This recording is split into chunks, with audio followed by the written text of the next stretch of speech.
Hi అండి. Door పైన napkin వేయండి. నిజం తెలిస్తే ఖచ్చితంగా షాక్ అవుతారండి. ఈ అద్భుతమైన టిప్స్ మిస్ కాకుండా వీడియో చివరి వరకు చూడండి. హాయ్ అండి, నమస్తే. నేను Jhansi. Welcome to our channel Jhansi cooking gardening vlogs. ఎలా ఉన్నారండి? అందరూ బాగున్నారు కదా? నేనైతే చాలా బాగున్నానండి. మీరు కూడా చాలా చాలా బాగుండాలని మనస్ఫూర్తిగా కోరుకుంటున్నాను. ఈ రోజు పెళ్లి రోజు, పుట్టినరోజు జరుపుకున్న ప్రతి ఒక్కరికి కూడా హార్ట్ఫుల్ కంగ్రాట్స్ అండి. Many more happy returns of the day. ఇలాంటి పెళ్లి రోజులు, పుట్టినరోజులు ఎన్నో జరుపుకోవాలని మనస్ఫూర్తిగా కోరుకుంటున్నాను. ఫస్ట్ టైం మన ఛానల్ ఎవరైనా చూస్తుంటే ప్లీజ్ అండి ప్రీవియస్ వీడియో చూసి మీకు నచ్చితేనే ఛానల్ని సబ్స్క్రైబ్ చేసుకోండి. ఇంకా లేట్ చేయకుండా వీడియోలోకి అయితే వెళ్ళిపోదాం. ఫస్ట్ టిప్ని తెలుసుకుందాం.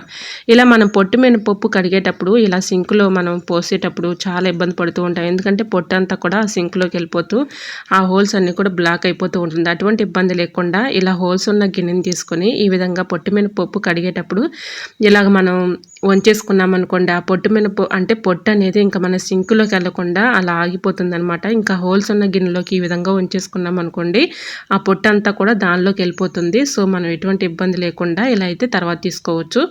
ఈ విధంగా అయితే కడిగేయచ్చండి. మనం ఈ విధంగా పొట్టు అంతా కూడా మనం చెయ్యి అడ్డం పెట్టి ఈ విధంగా కడిగినా కూడా ఒక్కోసారి ఆ పొట్టంతా పోతుంది. అలా లేకుండా ఇలా హోల్స్ ఉన్న గిన్నెలోకి ఇలా పప్పు కడిగేసుకున్నాం అనుకోండి, ఆ పొట్టంతా అందులో నిలిచిపోతుంది. కాబట్టి ఎటువంటి ప్రాబ్లం అయితే ఉండదండి. ఇంకా సెకండ్ టిప్ని కూడా షేర్ చేస్తున్నానండి. ఇలా పప్పు మనం మిక్సీలో పట్టుకున్నా కూడా మంచిగా మనకి ఇడ్లీ కానీ దోశ కానీ రావాలంటే కొద్దిగా అటుకులు వేసుకున్నాం అనుకోండి, చక్కగా మనకి హోటల్ స్టైల్లో దోశలు కానీ ఇడ్లీ కానీ వస్తాయండి. పప్పు పట్టుకునేటప్పుడు ఒక 1 అవర్ ముందు అటుకులు అందులో వేసేసి మిక్సీ జార్లో వేసి పిండి పట్టుకున్నాం అనుకోండి, మనకి చక్కగా ఒదుగవుతుంది. పిండి కూడా మనం దోశలు వేసుకున్న ఇడ్లీ వేసుకున్న టేస్టీగా ఉంటాయండి. ట్రై చేయండి. టిప్ నెంబర్ 2, మనం ఈ విధంగా ఇలా మనకి ఎక్కువగా ఈ శీతాకాలంలో కాళ్ళు పగుళ్ళు అలానే మెడిబుల్ నొప్పులు ఎక్కువగా వచ్చేస్తూ ఉంటాయి కదండి. ఆ నొప్పులు తగ్గాలంటే ఈ చిన్న ట్రిక్ని ట్రై చేయండి. ఎటువంటి మెడిసిన్స్తో పని లేకుండా ఇలా ట్రై చేసి చూడండి. చాలా చక్కగా వర్క్ అవుతుంది. ఎక్కువగా మెడిసిన్స్ వేసుకున్నాం అనుకోండి, సైడ్ ఎఫెక్ట్స్ వచ్చే ఛాన్స్ అయితే ఉంటుంది. కాబట్టి ఇటువంటి చక్కగా ఇంట్లో న్యాచురల్గా ట్రై చేయండి. చాలా చక్కగా వర్క్ అవుతుంది. ఇది మా అమ్మమ్మ గారు చెప్పినటువంటి టిప్ అనమాట అండి. చాలా చక్కగా వర్క్ అయిందండి. మీకు కూడా యూజ్ అవుతుందని షేర్ చేస్తున్నాను. ఇలాగా స్టవ్ ఆన్ చేసుకుని దోసపెనం పెట్టుకుని దోసపెనం కొంచెం హీట్ వచ్చిన తర్వాత ఆనియన్ తొడుములు ఇలా కట్ చేసేసుకొని దాని మీద కాల్చుకోవాలండి. ఇలా కాల్చుకున్నటువంటి ఈ ఆనియన్ తొడుముని మోకాల నొప్పుల దగ్గర కానీ మెడముల దగ్గర కానీ ఇలాగ బాగా మనం ఇలా కాపుకున్నాం అనుకోండి, చక్కగా ఆ నొప్పుల నుంచి ఉపశమనం అనేది కలుగుతుందండి. చాలా ఇబ్బంది పడుతున్న వాళ్ళు అలా కాపుకోవటం వల్ల మనకి త్వరగా పెయిన్ అనేది తగ్గిపోతుందండి. ఎక్కువగా మెడిసిన్స్ యూజ్ చేయకుండా ఇలా ట్రై చేయండి. చాలా చక్కగా వర్క్ అవుతుంది. ఇంకా నెక్స్ట్ టిప్ని తెలుసుకుందామండి. ఈ టిప్ కూడా చాలా చక్కగా యూజ్ అవుతుంది.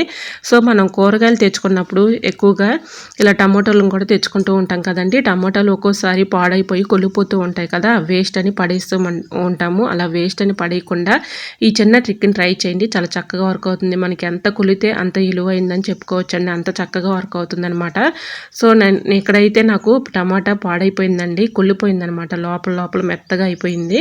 ఇంకా నేను ఇలా అయితే కట్ చేసుకున్నాను. సన్నగా కట్ చేసేసుకొని మొక్కల్ని ఈ విధంగా చిన్నది వాటర్ బాటిల్ ఒకటి తీసుకోవాలండి.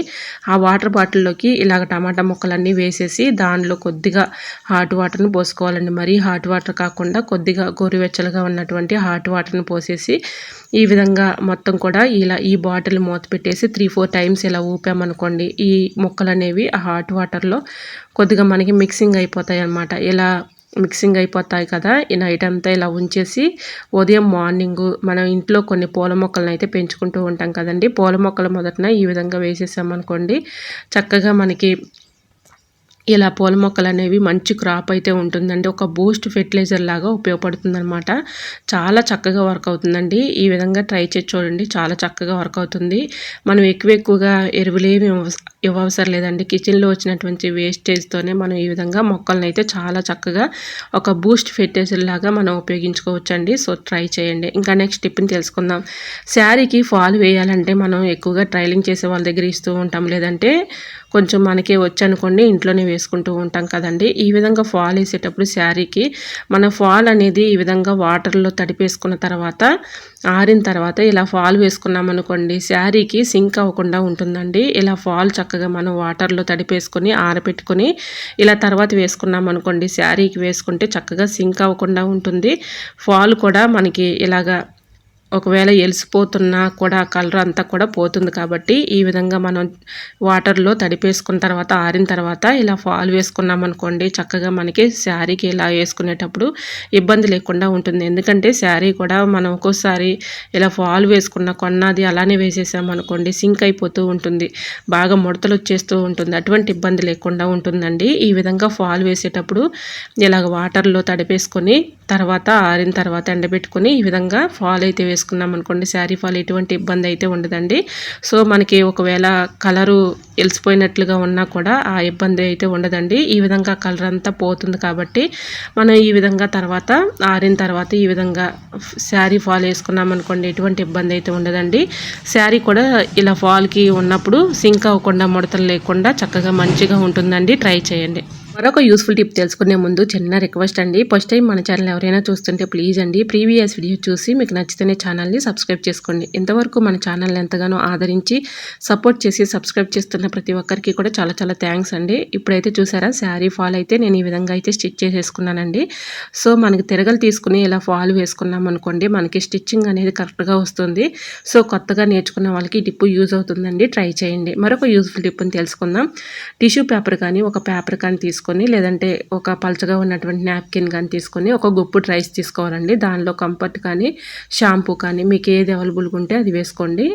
ఇంకా నేను ఇక్కడైతే షాంపూ వేసుకున్నానండి. ఈ విధంగా టిష్యూ పేపర్లో ఇలాగా షాంపూ వేసేసి రైస్ వేసేసుకున్నాం కదా, ఇలా ఫోల్డింగ్ చేసేసి ఇలా ఈ ఫోల్డింగ్ చేసినటువంటి ఈ పొట్లని మనం ఈ విధంగా బట్టల కింద పెట్టుకున్నాం అనుకోండి మనకి తెలియకుండానే బట్టల కిందకి చిన్న చిన్న పురుగులు చీమలు బల్లులు లాంటివి వస్తూ ఉంటాయి. అలాంటివి రాకుండా ఉంటాయండి వీటి ఘాటు స్మెల్కి. సో అలానే మంచి స్మెల్ అయితే వస్తుందండి, మనకి ఎటువంటి బ్యాడ్ స్మెల్ కూడా ఉండదు, నెగిటివ్ ఎనర్జీ కూడా ఉండదండి. అలాంటివి చిన్న చిన్న పురుగులు కానీ బల్లులు కానీ బొద్దింకలు కానీ చేరకుండా ఉంటాయండి. ట్రై చేయండి. మరొక యూస్ఫుల్ టిప్ని తెలుసుకుందాం. మన సోప్స్ యూస్ చేసిన తర్వాత సోప్ కవర్స్ ఉంటాయి కదండి, ఈ విధంగా మన సోప్ కవర్స్ వేస్ట్ అని పడేస్తూ ఉంటాం. వీటిని పడేయకుండా చక్కగా యూజ్ చేసుకోవచ్చండి. ఇలా ఏ సోప్స్ కవర్స్ అయినా కూడా మంచి స్మెల్ అయితే వస్తూ ఉంటాయి కదండి. ఇలా ఈ కవర్స్ని పడేయకుండా ఇలా మనం సెల్ఫుల్లో బట్టల కింద పెట్టేసుకున్నాం అనుకోండి వీటి ఘాటు స్మెల్కి బల్లులు కానీ బొద్దింకలు కానీ పురుగులు కానీ రాకుండా ఉంటాయి. ఎటువంటి బ్యాడ్ స్మెల్ కూడా ఉండదండి, మంచి స్మెల్ అయితే వస్తుంది. సో ఇలా వేస్ట్ అని పడేసే బదులు బట్టల కింద పెట్టేసుకున్నాం అనుకోండి బట్టలు తీసిన ప్రతిసారి మంచి స్మెల్ అయితే వస్తుందండి. ట్రై చేయండి. సో ఈ టిప్ కూడా మీకు యూజ్ అవుతుంది అనుకుంటున్నా. యూజ్ అవుతుంది అనుకుంటే ఒక చిన్న లైక్ చేయండి ఫ్రెండ్స్. ఇంకా నెక్స్ట్ టిప్ని తెలుసుకుందాం. ఇలా డోర్ పైన నాప్కిన్ వేయండి, చూస్తే ఖచ్చితంగా మీరే ఆశ్చర్యపోతారు. ఏంటా ఎలా ఉంటుంది అని అనుకుంటున్నారా? అవునండి, మీరు విన్నది కరెక్టే. ఇలా చిన్నపిల్లలు ఉన్నారనుకోండి ఇంట్లో మనకి ఎక్కువగా వాళ్ళు ఏం చేస్తారంటే ఆటకైతనంగా పిల్లలు ఏం చేస్తారంటే లోపలికి వెళ్ళిపోయి స్నానం చేస్తానని వెళ్ళిపోయి ఇలా డోర్ అయితే లాక్ చేస్తూ ఉంటారు కదా. ఆ డోర్ లాక్ ఒక్కోసారి వాళ్ళకి తీయటం రాక చాలా ఇబ్బంది పడాల్సి వస్తుంది. లోపల మన పిల్లలు ఉంటారు, ఇలా లాక్ అయిపోతూ ఉంటుంది డోరు. ఇంకా తీయాలంటే మనం చాలా టెన్షన్ పడుతూ ఉంటాం కదా, అటువంటి టెన్షన్ భయం ఏమీ లేకుండా ఈ చిన్న ట్రిక్ని ట్రై చేయండి, చాలా చక్కగా వర్క్ అవుతుంది. ఇలా డోర్ పైన నాప్కిన్ వేసేసామనుకోండి చిన్నపిల్లలు ఒకవేళ లోపలికి వెళ్ళి స్నానం చేస్తానని మారం చేసినా కూడా వాళ్ళు లాక్ వేసుకున్నా కూడా ఆ లాక్ అనేది పడదనమాట. ఇంకా నాప్కిన్ పైన ఉండిపోయింది కాబట్టి మనకి లాక్ అనేది పడకుండా అది హెల్ప్ అవుతుందనమాట. సో యూజ్ అవుతుంది అనుకుంటే తప్పకుండా ట్రై చేయండి, చాలా చక్కగా వర్క్ అవుతుంది. ఇంకా నెక్స్ట్ టిప్ని తెలుసుకునే ముందు చిన్న రిక్వెస్ట్ అండి, ఈ టిప్స్ అన్నిటిలో మరి మీకు ఏ టిప్స్ అయితే యూస్ఫుల్గా ఉన్నాయో ఏ టిప్స్ అయితే మీకు బాగా నచ్చాయి అనేది ప్లీజ్ అండి చిన్న లైక్ ద్వారా నాకు తెలియపరచండి ఫ్రెండ్స్. ఎందుకంటే ఇంత నేను శ్రమపడి మీకు టిప్స్ అయితే షేర్ చేస్తున్నాను కాబట్టి ప్లీజ్ అండి చూస్తూ ఉండగానే చిన్న లైక్ చేసి మీకు ఏ టిప్స్ అయితే యూస్ఫుల్గా ఉన్నాయో ఏ టిప్స్ అయితే మీకు బాగా నచ్చాయి అనేది ప్లీజ్ అండి చిన్న లైక్ చేయండి ఫ్రెండ్స్. అలానే చిన్న కమెంట్ చేయండి ఫ్రెండ్స్. సో ఈ విధంగా అయితే చిన్నపిల్లలు ఉన్న వాళ్ళకి ఈ టిప్ చాలా చక్కగా యూజ్ అవుతుందండి. ట్రై చేయండి, చాలా హెల్ప్ అవుతుందన్నమాట. వాళ్ళు లోపలికి వెళ్ళినా కూడా మనకి ఎటువంటి ఇబ్బంది అయితే ఉండదు. పిల్లలు లోపలికి వెళ్ళి డోర్ లాక్ చేసుకున్నా కూడా మనకి ఇలా డోర్ పైన నాప్కిన్ ఉంది కాబట్టి ఆ లాక్ అనేది పడదండి. ట్రై చేయండి. సో ఈ టిప్ కూడా యూజ్ అవుతుంది అనుకుంటున్నాను. యూజ్ అవుతుంది అనుకుంటే చిన్న లైక్ చేయండి ఫ్రెండ్స్. టిప్ నెంబర్ 8, మనం ఆమ్లెట్ వేసేటప్పుడు ఉప్పు కారం పసుపు ఆనియన్స్ ఇవన్నీ వేసుకున్న తర్వాత కొద్దిగా పచ్చిపాలు పోసుకొని ఈ విధంగా ఆమ్లెట్ వేసుకుంటే ఆమ్లెట్ టేస్టీగా ఉంటుంది, నీచు స్మెల్ లేకుండా ఉంటుందండి. ట్రై చేయండి. టిప్ నెంబర్ 9, నిమ్మకాయలు మనం ఎక్కువగా తెచ్చుకున్నప్పుడు ఎక్కువ రోజు స్టోర్ ఉండాలంటే ఈ చిన్న ట్రిక్ని ట్రై చేయండి, చాలా చక్కగా వర్క్ అవుతుంది. ముందుగా నిమ్మకాయల్ని వాటర్లో శుభ్రంగా క్లీన్ చేసేసుకుని తర్వాత తేమ లేకుండా ఆరబెట్టేసుకొని ఇలా నిమ్మకాయలకి చక్కగా ఒక్కో నిమ్మకాయని ఇలా కట్ చేసుకోవాలండి. ఇలా కట్ చేసుకున్నటువంటి నిమ్మకాయల్ని ఒక బౌల్లోనికి రసం అంతా తీసేసిన తర్వాత ఈ రసాన్ని మనం ఫ్రిడ్జ్లో ఉన్నటువంటి ఐస్ క్యూబ్స్ ట్రై అయితే ఉంటుంది కదండి, ఐస్ క్యూబ్స్ ట్రైలో ఈ విధంగా అయితే ఈ రసాన్ని పోసేసి చక్కగా మనం ఒక నైట్ అంతా అలా ఉంచేసామనుకోండి, తెల్లారి మార్నింగ్ అయితే ఇలా గడ్డ కట్టేస్తుంది అనమాట. ఇలా ఐస్ ట్రైలో వేసినటువంటి నిమ్మకాయ ఐస్ క్యూబ్స్ని మనం ఏదైనా ఒక డబ్బాలో స్టోర్ చేసుకొని డీప్ ఫ్రిడ్జ్లో పెట్టుకున్నాం అనుకోండి, మనకి పాడైపోకుండా ఎక్కువ రోజులు స్టోర్ ఉంటాయి. అలానే మనకు కావాల్సినప్పుడు ఒక్కొక్క ఐస్ క్యూబ్స్ తీసుకొని నిమ్మరసం కానీ లేదంటే జ్యూస్లో కూడా మనం ఎక్కువగా యూజ్ చేసుకోవచ్చు. సో ఈ విధంగా అయితే ట్రై చేయండి, మనకి పాడైపోకుండా ఎక్కువ రోజులు స్టోర్ ఉంటాయండి.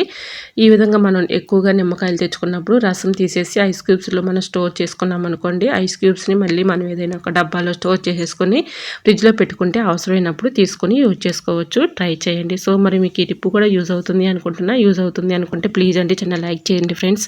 ఇంకా మరొక యూస్ఫుల్ టిప్ తెలుసుకునే ముందు చిన్న రిక్వెస్ట్ అండి, ఎంతవరకు మన ఛానల్ని ఎంతగానో ఆదరించి సపోర్ట్ చేసి సబ్స్క్రైబ్ చేస్తున్న ప్రతి ఒక్కరికి కూడా చాలా చాలా థ్యాంక్స్ అండి. ఇలానే సపోర్ట్ చేయండి. మన ఛానల్లో ఇంకా మంచి మంచి న్యూ టిప్స్ అయితే షేర్ చేస్తూ ఉంటాను. సో మీరు ఎంతగా సపోర్ట్ చేస్తేనే కదండి నేను ముందుకెళ్ళేది. సో తప్పకుండా సపోర్ట్ చేస్తున్న ప్రతి ఒక్కరికి కూడా చాలా చాలా థ్యాంక్స్ అండి. ఇలానే సపోర్ట్ చేయండి. మన ఛానల్లో ఇంకా మంచి మంచి న్యూ టిప్స్ అనేది షేర్ చేస్తూ ఉంటాను. సో ఈ విధంగా అయితే ఐస్ క్యూబ్స్ని ఒక డబ్బాలో స్టోర్ చేసుకుని డీప్ ఫ్రిడ్జ్లో పెట్టుకుంటే అవసరానికి యూజ్ చేసుకోవచ్చు. టిప్ నెంబర్ 10, పచ్చిమిర్చి మనం ఎక్కువగా తెచ్చుకున్నప్పుడు పచ్చిమిర్చి పాడవకుండా ఉండాలంటే ఈ చిన్న ట్రిక్ని ట్రై చేయండి. పచ్చిమిర్చిని ఈ విధంగా తొడుములన్నీ కూడా తీసేసిన తర్వాత ఇలాగే ఏదైనా ఒక బాక్స్ తీసుకొని దాని అడుగున టిష్యూ పేపర్ కానీ న్యూస్ పేపర్ కానీ వేసుకొని దానిపైన ఇలా పచ్చిమిర్చి పెట్టేసిన తర్వాత కొద్దిగా ఆయిల్ స్ప్రే చేసుకోవాలండి. ఇలా ఆయిల్ అంతా కూడా పచ్చిమిర్చికి పట్టించేసి పైన ఒక న్యూస్ పేపర్ కానీ టిష్యూ పేపర్ కానీ వేసుకొని మూత పెట్టుకుని ఫ్రిడ్జ్లో స్టోర్ చేసుకున్నాం అనుకోండి, పచ్చిమిర్చి మనకి ఎన్ని రోజులు ఉన్నా కూడా పాడవకుండా ఉంటాయండి. ట్రై చేయండి. మనం ఎక్కువగా క్యారీ బ్యాగ్స్ పెట్టేస్తూ ఉంటాము. క్యారీ బ్యాగ్స్లో పెడితే ఏమవుతుందంటే మనం ముడిలాగా వేసేస్తూ ఉంటాం కదండి, అది లోపల గాలాడక వాటర్ బబుల్స్ ఏర్పడి తేమ తగిలి ఇలా మనకి పచ్చిమిర్చి అనేవి కుళ్ళిపోతూ ఉంటాయండి. ఇలా పచ్చిమిర్చే కాదండి, మనం ఏ కూరగాయలైనా క్యారీ బ్యాగ్లో పెట్టడం వల్ల ఎక్కువగా 2 days 3 days వరకే మనకి నిల్వ ఉంటాయండి. తర్వాత కుళ్ళిపోతూ ఉంటాయి. ఎందుకంటే వాటర్ బబుల్స్ ఏర్పడి తేమ తగిలి కుళ్ళిపోతూ ఉంటాయి. అటువంటి ఇబ్బంది లేకుండా ఉండాలంటే ఇలా ట్రై చేసి చూడండి. కొద్దిగా ఆయిల్ వేసేసి ఈ విధంగా పైన కూడా ఒక టిష్యూ పేపర్ వేసేయటం వల్ల ఏంటంటే యూజ్ మనకి ఆ తేమను న్యూస్ పేపర్ అబ్జర్వ్ చేసుకుంటుంది. ఆయిల్ వేయటం వల్ల మనకి పాడైపోకుండా కూడా ఉంటాయండి. ఇలా ట్రై చేసి చూడండి. మనకి ఎన్ని రోజులైనా కూడా ఆ లోపల ఉన్నటువంటి పచ్చిమిర్చి అయినా ఏ కూరగాయలైనా పాడవకుండా ఉంటాయండి. ట్రై చేయండి. ఐ హోప్ మరి మీకు ఈ టిప్స్ అన్నీ నచ్చాయా అనుకుంటున్నా. నచ్చితే ప్లీజ్ అండి చిన్న లైక్ చేసి మీ ఫ్రెండ్స్ అండ్ రిలేటివ్స్ షేర్ చేయండి. మన ఛానల్ ఎవరైనా ఫస్ట్ టైం చూస్తున్నట్లయితే ఒక్కసారి మీరు ప్రీవియస్ వీడియో చూసి మీకు నచ్చితేనే ఛానల్ని సబ్స్క్రైబ్ చేసుకోండి ఫ్రెండ్స్. ఓకేనండి.